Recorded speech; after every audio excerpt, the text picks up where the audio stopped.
आयरा कामयार का घर छोड़कर हमेशा के लिए चली जाती है। जाते ही कामयार को अपनी गलती का शिद्दत से एहसास होता है। इसी कमरे को देखकर उसे एहसास होता है कि उसने आयरा को उसकी जिंदगी की बहुत बड़ी सजा दे दी है।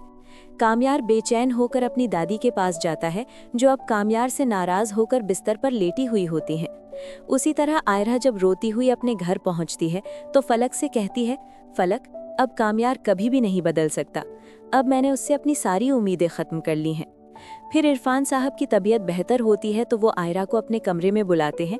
इसके बाद वो आयरा के सर पर हाथ रखते हुए कहते हैं, बेटी, मैं तुम्हें माफ़ कर सकता हूँ, लेकिन मेरी एक शर्त है, तुम हमेशा के लिए कामयार को छोड़कर अमेरिका चली जाओ। इसके बाद आयरा भी अपने अब्बू की बात मान लेती है और अमेरिका जाने का फैसला कर लेती है। दूसरी तरफ कामयार घर में बिल्कुल अकेला महसूस करता है और उसे हर पल आयरा की मोहब्बत का एहसास होता है। फिर वो तड़पता हुआ आयरा को कॉल करता है, लेकिन आयरा उसकी कॉल नहीं उठाती। गुस्से में आकर वो उसका नंबर ब्लॉक कर देता है। इसके बाद आयरा की अमेरिका की टिकट भी बुक हो जाती है। नादिर और इरफान साहब आयरा को गाड़ी में बिठाकर एयरपोर्ट छोड़ने निकल जाते हैं।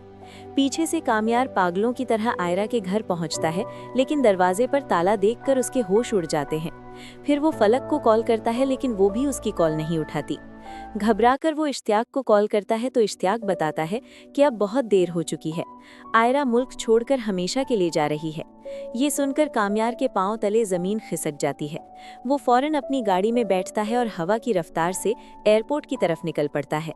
एयरपोर्ट पर आयरा अपनी अम्मी और फलक से गले मिलती है और फिर अपनी फ्लाइट की तरफ चलने लगती है।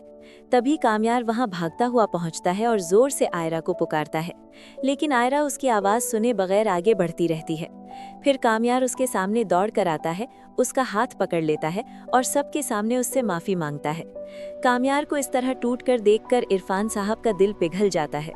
वो आयरा से कहते हैं, आयरा बेटी, इसे माफ़ कर दो, इसकी आंखों में सच्ची मोहब्बत है। इसके बाद आयरा उसे माफ़ कर देती है, लेकिन अचानक उसे चक्कर आते हैं और वो वहीं गिर जाती है। कामयार फौरन उसे अपनी गोद में उठाता है और भागता हुआ हॉस्पिटल ले जाता है। कुछ देर बाद डॉक्टर बाहर आकर सबको सबसे बड़ी खुशखबरी देते हैं। वो कामयार से कहते हैं, कामयार, मुबारक हो, आयरा माँ बनने वाली है। ये सुनकर कामयार की खुशी की कोई इंतहा नहीं रहती। इरफान साहब भी अपनी सारी नफरत भुलाकर कामयार को गले लगा लेते हैं और इश्तियाक से कहकर पूरे हॉस्पिटल में मिठाइयाँ बंटवाते हैं। जब कामयार घर जाकर दादी को ये खबर सुनाता है तो वो भी खुशी से निहाल हो जाती हैं। फिर दादी कामयार के साथ इरफान साहब के घर जाती हैं और पूरे मान और एहतराम के साथ आयरा को वापस अपने घर ले आती हैं। दूसरी तरफ वारिया को भी अपनी हार का एहसास हो जाता है। वो आयरा के पास आती है, उससे हाथ जोड़कर माफ़ी मांगती है और फिर अपनी अम्मी के साथ हमेशा के लिए ऑस्ट्रेलिया चली जाती है। इस तरह कुछ वक्त खुशी खुशी गुजर जाता है। एक दिन आयरा की तबीयत अचानक बहुत ज़्यादा ख़राब हो जाती है। नफीसा घबराकर कामयार को बुलाती है और कामयार उसे फ़ौरन हॉस्पिटल ले जाता है। फलक और इरफान साहब को भी वहाँ बुला लिया जाता है। थोड़ी ही देर में आयरा एक चांद सा बेटा जन्म देती है। ये खबर सुनकर इरफान साहब खुशी खुशी आयरा के कमरे में जाते हैं, बच्चे को प्यार से अपनी गोद में लेते हैं और मुस्कुराकर कहते हैं, मैं अपने इस पोते का नाम नौशेरवा रखूंगा। इसके बाद सब लोग खुशी खुशी आयरा और उसके बच्चे को घर ले आते हैं।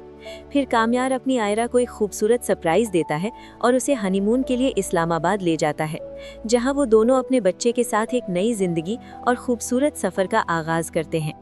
तो बॉस, आपको इस ड्रामा की ये धमाकेदार हैप्पी एंडिंग कैसी लगी? अपनी राय कमेंट सेक्शन में ज़रूर बताएं और मज़ीद ऐसी वीडियोस देखने के लिए हमारे चैनल को लाइक, शेयर और सब्सक्राइब ज़रूर करें।